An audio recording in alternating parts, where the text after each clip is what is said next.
Es momento de actualizar las noticias aquí en Francia 24. Esto es Contexto Global. Yo soy Juan Pupiales. Vamos a repasar los principales hechos del día. Titulares.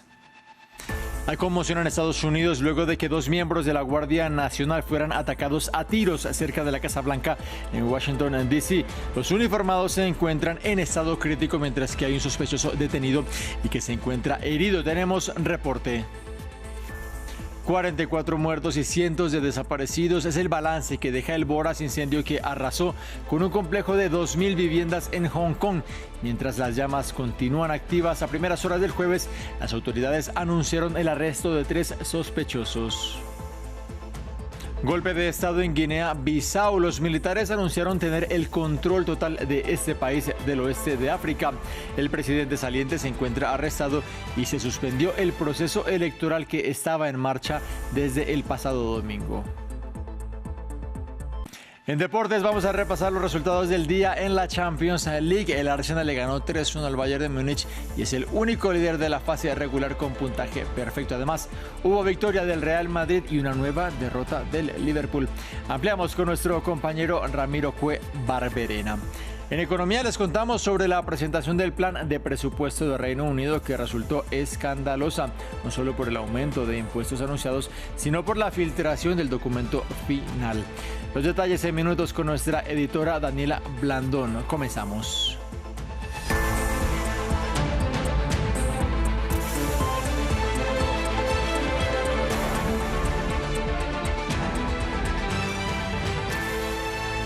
En Estados Unidos, la atención gira en torno a Washington, D.C., la capital, luego de que 2 miembros de la Guardia Nacional fueran emboscados por un sujeto que abrió fuego.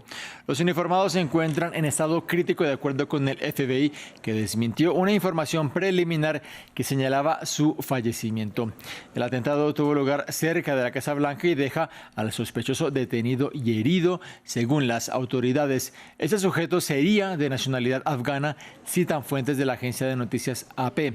La administración de Donald Trump anunció el despliegue de 500 efectivos adicionales que se unen ya a los 2.000 que están en esta ciudad, según la Casa Blanca, para combatir la criminalidad en una maniobra criticada por la oposición demócrata. Previamente, desde el terreno nos amplió nuestra corresponsal Natalia Cabrera.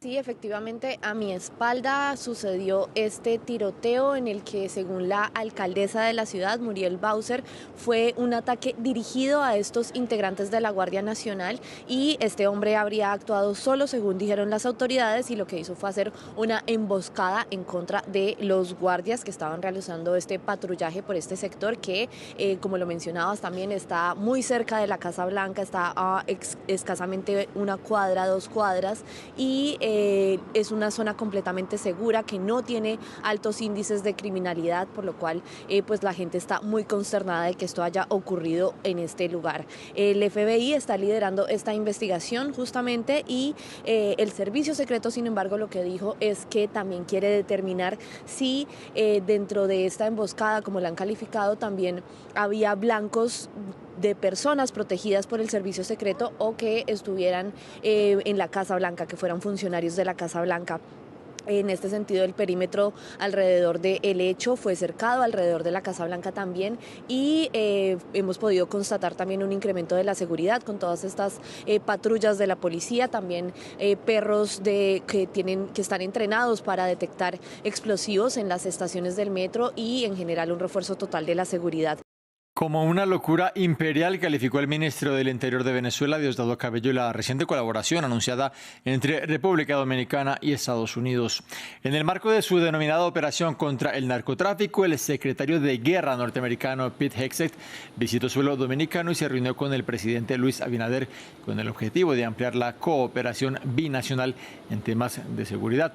Anunciaron que Washington podrá usar de manera temporal el Aeropuerto Internacional de las Américas y espacios restringidos en la base aérea de San Isidro para apoyar su despliegue en el Caribe. Los bombardeos de Estados Unidos en aguas internacionales dejan al menos 80 muertos. La criminalidad no conoce fronteras, ya sea en los Estados Unidos de América y en Washington, D.C. o en el Caribe y en el hemisferio occidental. Vamos a perseguir a los narcoterroristas, no lo permitiremos. Nuestras fronteras estarán aseguradas, ya sea en la República Dominicana o en los Estados Unidos de América. Y esperamos trabajar con nuestros socios para lograrlo. El presidente Trump cree en un principio claro: la paz a través de la fuerza. Se consigue la paz siendo fuertes. Mientras tanto, el presidente Trump expresó su apoyo al candidato de derecha y magnate de la construcción, Nasri Asfura, de cara a las elecciones presidenciales de este domingo en Honduras, y ha asegurado que juntos van a combatir algo que bautizó como narcocomunismo. De hecho, el mandatario estadounidense declaró que ¿podrá Maduro y los narcoterroristas hacerse con otro país? Ampliamos la previa electoral con nuestro enviado especial, Andrés Suárez Jaramillo. Honduras está en la recta final de las elecciones generales del próximo domingo 30 de noviembre, con fuertes cuestionamientos y acusaciones entre los 3 de los 5 candidatos a la presidencia con reales opciones de ganar, esto de acuerdo con varios de los sondeos ya publicados. Hablamos de Richie Moncada, la candidata de izquierda que representa al Partido Libre del Oficialismo y quien sería la continuidad de la presidenta Xiomara Castro, y los candidatos de derecha que representan a la oposición, Nasri Asfura del Partido Nacional y Salvador Narrala del Partido Liberal. El empate técnico entre estos 3 candidatos, aunado a las acusaciones cruzadas de fraude, han elevado la tensión del clima electoral. Por una parte, el pasado 29 de octubre, el fiscal general Joel Zelaya anunció la apertura de una investigación a la cúpula del Consejo Nacional Electoral por unos presuntos audios filtrados donde el oficialismo señala a la oposición de estar fraguando manipular el resultado de estos comicios. Por otra parte, sectores de la oposición y organismos anticorrupción critican que la presidenta Xiomara Castro haya ordenado a las Fuerzas Armadas custodiar antes, durante y después el material electoral. De manera que la OEA y la Unión Europea han expresado su preocupación y exhortan a que se celebren unos comicios libres de miedo y transparentes en un país históricamente golpeado por la corrupción, el narco y el crimen organizado. En Brasil, el presidente Luis Ignacio Lula da Silva se pronunció al respecto de la confirmación ayer martes de la condena a 27 años contra su predecesor Jair Bolsonaro. El país suramericano dio una lección de democracia al mundo con este proceso, manifestó Lula.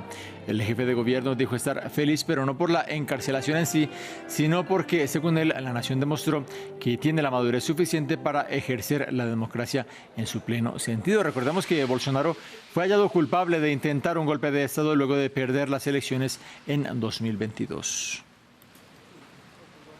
Más noticias de la región. Este miércoles la justicia peruana condenó a 14 años de cárcel al expresidente Martín Vizcarra tras hallarlo culpable de aceptar sobornos del gremio constructor a cambio de obras públicas cuando era gobernador de la región de Moquegua entre 2011 y 2014.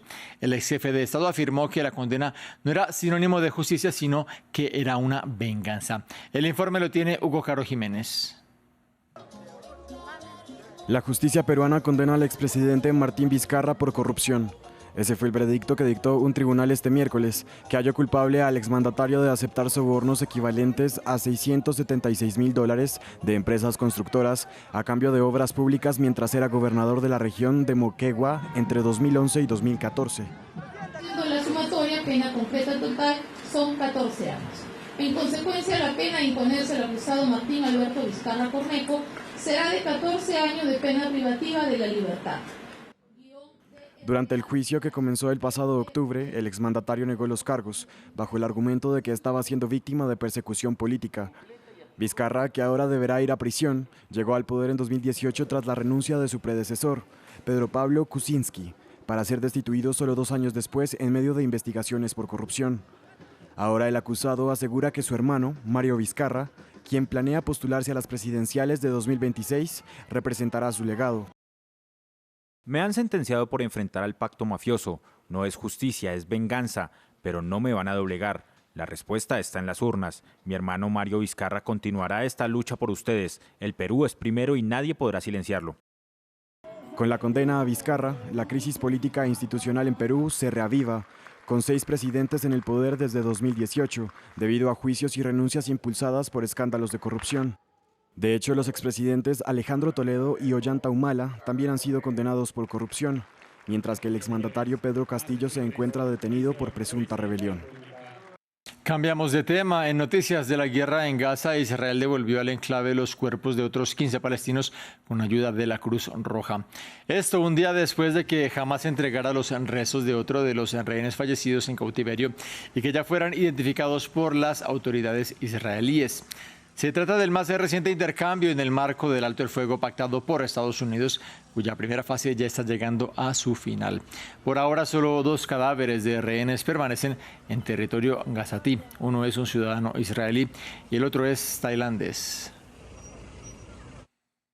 En Hong Kong ya es jueves y no se extinguen las llamas del voraz incendio que arrasó con un complejo de rascacielos con 2.000 apartamentos. La cifra de muertos asciende a 44 y los desaparecidos se cuentan por centenares.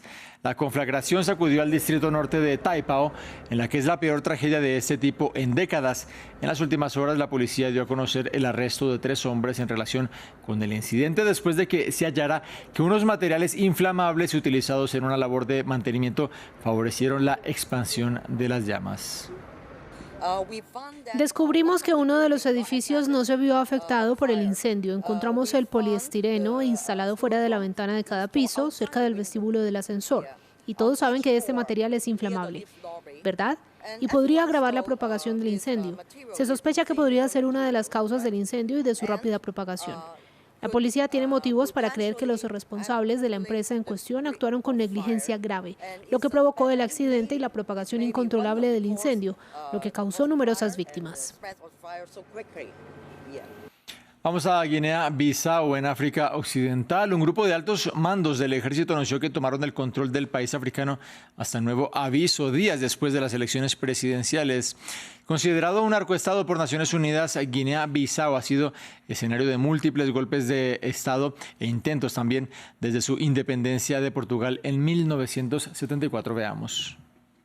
Marcada por golpes de Estado durante los últimos 50 años, la pequeña nación de Guinea-Bissau en África Occidental ha luchado por encontrar una estabilidad a largo plazo desde que se independizó. Tras casi 12 años de lucha armada, el país se liberó de su antiguo colonizador Portugal en 1974. Se fundó la República de Guinea-Bissau y se estableció la Constitución en 1984. Desde entonces, los golpes de Estado y los intentos de golpe han sacudido al país. La nación ha sufrido 4 golpes de Estado y nada menos que 17 intentos de golpes de Estado. Estos últimos acontecimientos ocurren exactamente 2 años después del intento anterior, cuando el presidente Umaro Sissoco ya dirigía el país. En noviembre de 2023, una facción de la Guardia Nacional que había liberado a ministros acusados de corrupción se enfrentó a las fuerzas gubernamentales. Un año antes, 11 personas murieron en lo que el presidente calificó como un intento de asesinato de varios miembros del gobierno. Justo después de otros 2 intentos de golpes de Estado en 2020 y 2019. En 2012, el último golpe de Estado exitoso, cuando se derrocó al presidente interino Raimundo Pereira en plena campaña electoral.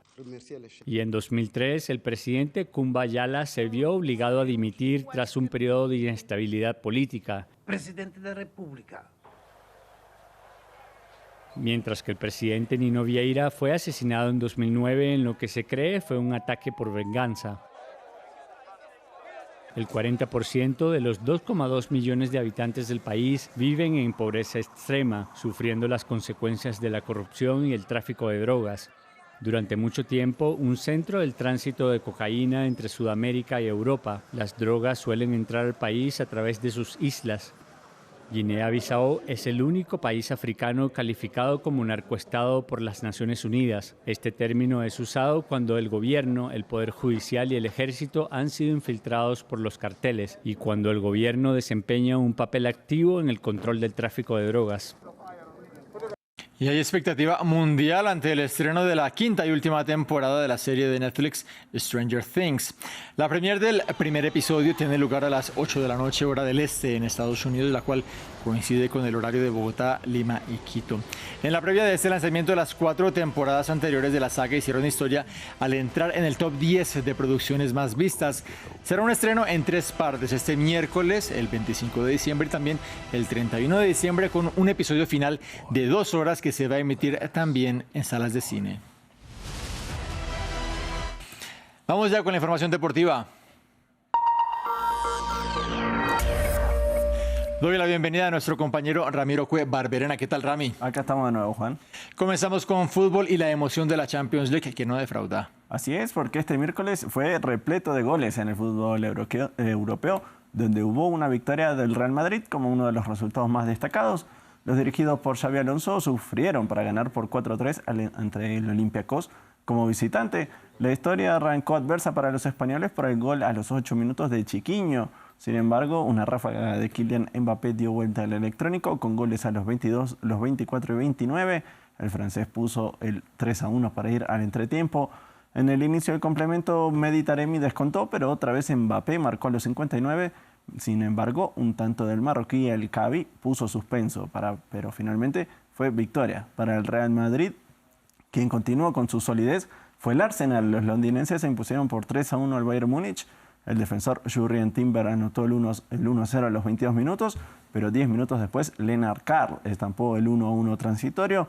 Sin embargo, en el segundo tiempo, el francés Noni Madueca a los 69 puso el 2-1 y el brasileño Gabriel Martinelli selló el 3-1 final sobre un equipo alemán que sufrió la ausencia del colombiano Luis Díaz, quien estaba suspendido por aquella expulsión contra el Paris Saint-Germain.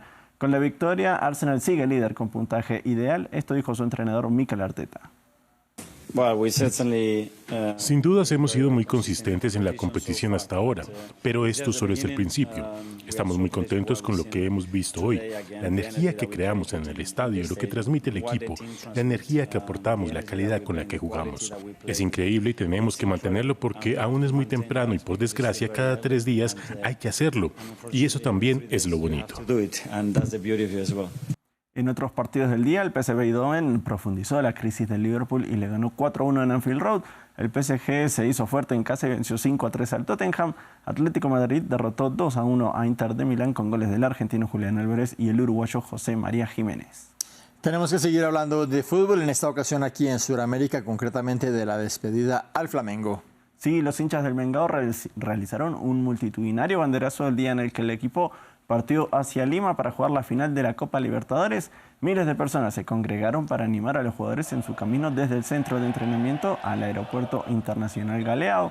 El sábado, Flamengo buscará su tercera conquista de América cuando enfrente a Palmeiras, también de Brasil, y que intentará a su vez alzar su tercera Copa Libertadores, al igual que Flamengo. Sin embargo, la fiesta del Mengao terminó desdibujada después de que se produjeran enfrentamientos entre la policía y los aficionados. Las fuerzas de seguridad desplegaron gases lacrimógenos, granadas aturdidoras y dispararon balas de goma para dispersar a la multitud a las afueras del aeropuerto de Río de Janeiro. Cambiando ya de país y de tema y de competición, este miércoles también se define en Argentina al último clasificado a los cuartos de final del torneo Clausura. En estos momentos se están jugando Lanús y Tigre con resultado 0-0 parcial. En el sur de Buenos Aires, el ganador se enfrentará a Racing Club el próximo lunes. La ronda la abrirá el sábado Central Córdoba en Santiago del Estero ante Estudiantes. El domingo Boca recibirá en la Bombonera a Argentinos Juniors y el lunes también jugarán Barracas Central y Gimnasia de La Plata. Son momentos de instancias decisorias en los torneos de Sudamérica. Vamos a dejar el fútbol, pasamos al mundo del motor. Se confirmó quién será el próximo director del equipo de Fórmula 1, Aston Martin. Hablamos de Adrian Newey, quien se hará cargo de la escudería británica y combinará este rol con el de socio técnico gerente, el lugar que ocupa desde que se unió en marzo pasado. Newey, reconocido diseñador de Fórmula 1 y un experto técnico, tiene un largo historial en el ambiente donde trabajó en varias escuderías como Williams, McLaren y Red Bull, y en sus pasos contribuyó a 12 campeonatos de pilotos y a 13 de constructores. Sin embargo, a sus 66 años será la primera vez que se desempeñe como cabeza de un equipo. Por su parte, Adrian Cowell, el actual director de equipo, será reubicado en el puesto de director de estrategia, rol recientemente creado en Aston Martin. Cambiamos de tema, vamos a Grecia, donde comenzó ese recorrido de la llama olímpica para los Juegos de Invierno. Sí, Juan, este miércoles se celebró la tradicional ceremonia, la cual debió ser bajo techo por problemas climáticos en Grecia, donde la antorcha olímpica partió rumbo a la sede anfitriona. El remero griego Patros Gaidatsis fue el primer portador de la antorcha junto a la campeona olímpica italiana de esquí de fondo, Stefania Belmondo. El recorrido incluirá 60 ciudades y 300 pueblos italianos, con un total de 10.001 portadores. Se espera que llegue a Cortina d'Ampezzo el 26 de enero y finalice el viaje en Milán el 6 de febrero, cuando sea la ceremonia de apertura. El presidente del Comité Olímpico Organizador de estos Juegos Olímpicos de Invierno recalcó el simbolismo que tendrá este recorrido olímpico. Lo escuchamos. Al igual que en aquellos Juegos de hace 65 años, el relevo de la antorcha de Milán Cortina respetará nuestro patrimonio clásico compartido, pasando por los monumentos imperiales de Roma, Pompeya, la Vía Apia y las regiones de la Magna Grecia, creando una historia de continuidad entre la antigua Grecia, la antigua Roma y el olimpismo moderno.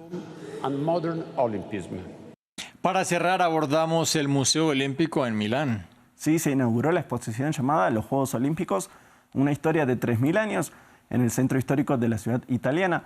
Dentro de los grandes valores de este museo figuran objetos como la zapatilla dorada diseñada para Michael Johnson en Atlanta 96, o la camiseta también de Usain Bolt, o las zapatillas utilizadas por Michael Jordan. También hay elementos de hitos en la historia del olimpismo, como el calzado de la marroquí Nawal El Moutawakel, ballista y primera campeona olímpica árabe, africana y musulmana.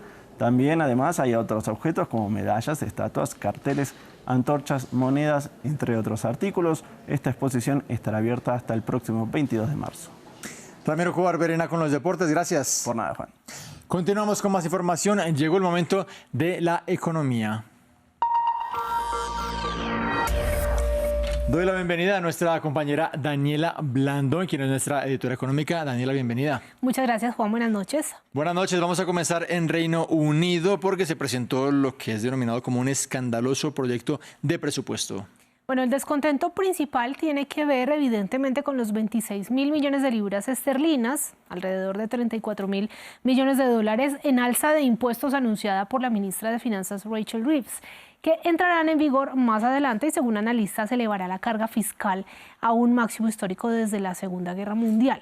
Si este proyecto pasa en el Parlamento británico, recordemos que es apenas un plan, se recortarán algunos beneficios fiscales para aportes a pensiones y subirán los impuestos sobre dividendos, rentas del ahorro, bebidas azucaradas, juegos por internet y apuestas digitales, entre otros. Y también se crearía un nuevo gravamen sobre vehículos eléctricos a partir del 2028. Se confirmó además que no subirá el impuesto sobre la renta y se congelará el umbral de ingresos a partir del cual se empieza a pagar. Pero quizás uno de los más comentados es un nuevo gravamen sobre las viviendas de lujo. A partir de 2028 introduciré el recargo al impuesto municipal para propiedades de alto valor en Inglaterra, un cargo anual de 2.500 libras para propiedades con un valor superior a 2 millones de libras, que aumentará a 7.500 libras para propiedades con un valor superior a 5 millones de libras. Este nuevo recargo recaudará más de 400 millones de libras para 2031 y se aplicará a menos del 1% de las propiedades. Dani, más allá de toda la controversia levantada por lo que en sí trae esta propuesta, la otra polémica gira en torno a una filtración. Bueno, es que el documento que iba a presentar Reeves fue lanzado accidentalmente una hora antes de lo previsto por la Oficina de Responsabilidad Presupuestaria y publicado de inmediato por la agencia Reuters. A continuación escuchamos las disculpas del gobierno y también la respuesta de los conservadores. El documento se subió accidentalmente a nuestro sitio web demasiado temprano. Hemos iniciado una investigación sobre cómo y por qué sucedió. Dicha investigación informará a nuestra Junta de Supervisión, al Tesoro y al Comité del Tesoro y acataré las recomendaciones. Se ha convertido en la primera ministra de la historia en publicar el presupuesto completo antes de tiempo. Está convirtiendo al Reino Unido en un hazmerreír caótico para los inversionistas internacionales. Y si no dimite por romper sus promesas, debería hacerlo por esto. De Reino Unido vamos a Francia, en donde fue aplazada una audiencia por la gigante de ventas electrónicas Shein. Bueno, el 5 de noviembre, justo el día en que la cadena de moda rápida abrió su primera tienda física en los grandes almacenes de París, el gobierno francés inició el proceso para que, mediante un procedimiento judicial extraordinario, obligaran a Shein a suspender totalmente su sitio web durante 3 meses. Esto como manera de presionarla para que refuerce los controles sobre los productos que vende. Todo lo anterior después de que se comprobara la venta de muñecas sexuales de apariencia infantil y armas prohibidas. La página está parcialmente suspendida, pero todavía ofrece ropa. Una audiencia al respecto estaba programada para este miércoles. Tras presentar una demanda creando una falsa urgencia basada en información inexacta y engañosa, el Gobierno acaba de solicitar un aplazamiento, lo que demuestra su incomodidad con el caso. Es un cambio radical. Estábamos listos para presentar la demanda hoy y lo estaremos de nuevo el 5 de diciembre, fecha de la próxima audiencia que acaba de fijar el tribunal. Y por otra parte, la Comisión Europea dijo que teme que el caso de Shein se haya convertido en un riesgo sistémico para los consumidores comunitarios. Las muñecas sexuales infantiles, como venimos diciendo, no tienen cabida en Internet. Las armas no tienen cabida en Internet. Los juguetes peligrosos no tienen cabida en Internet. Pero sabemos por las autoridades francesas que Shein los ha estado vendiendo todos en Francia. Y por supuesto, nos lo tomamos muy en serio. La Comisión Europea que también decidió sobre el acceso de menores de 16 años a las redes sociales. Bueno, el Parlamento Europeo aprobó una resolución histórica que busca legislar al respecto. No es una medida vinculante todavía, hay que aclararlo, pero sí añade presión para abordar los problemas de salud mental en menores. Veamos más en el siguiente informe. Una preocupación para la salud y para la seguridad. El Parlamento Europeo acordó una resolución que pide una edad mínima de 16 años para participar en las redes sociales. Una medida que también busca acabar con lo que los socialistas y demócratas definen como un experimento que proviene de ultramar. Estamos en medio de un experimento en el que los gigantes tecnológicos estadounidenses y chinos tienen acceso ilimitado a la atención de nuestros niños y jóvenes. Sus servicios no están diseñados para niños y el experimento termina aquí. La bancada también lanza un mensaje a la exigencia estadounidense de reducir aranceles al acero y aluminio a cambio de unas leyes digitales comunitarias más laxas. Una medida no rechazada por otros grupos parlamentarios, pero también definida como un brindis al sol. Este problema es complejo. Una solución europea única podría volverse aún más compleja e intrusiva. Limitar el acceso puede ayudar, pero no es suficiente. La verdadera protección reside en la orientación, la educación y un fuerte apoyo a las familias. Por ello, los adultos a cargo de un menor afirman que la mejor solución es la prevención en cada hogar.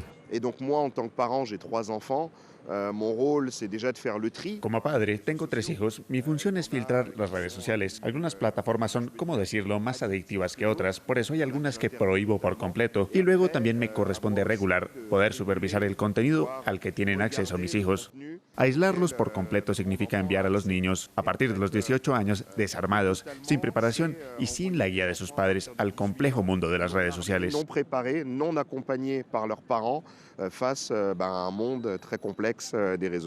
El debate no es nuevo. En Australia ya se aprobó una medida similar, mientras que países como Dinamarca o Malasia también planean prohibiciones. Dani, para cerrar tenemos una cifra del día improvisada. Bueno, ¿quieres saber en cuánto cerró la acción de Netflix? Claro que sí. $106.14. Esto representa un alza del 1,67% el día de hoy para una capitalización bursátil, es decir, el valor en bolsa de $462.000 millones. Todo esto, evidentemente, por el lanzamiento que estábamos anunciando de Stranger Things. Así es, la quinta y última temporada por la cual ya se representan miles de reportes de fallos en esta plataforma en Estados Unidos. Daniela Blandón, muchas gracias. Aquí nos vemos después. A ustedes también el agradecimiento. Breve pausa, ya regresamos.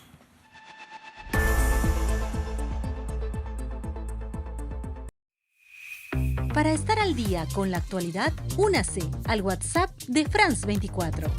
Infórmese en tiempo real, en cualquier momento.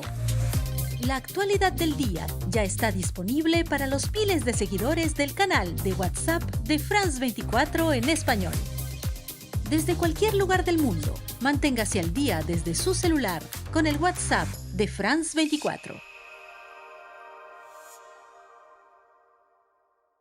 Soy Francisco Zacarías, su corresponsal de France 24 en español en Perú. Sigan conmigo todas las noticias de Perú en nuestros noticieros y en la programación diaria. Francisco Zacarías, uno de los 200 corresponsales de France 24 en el mundo.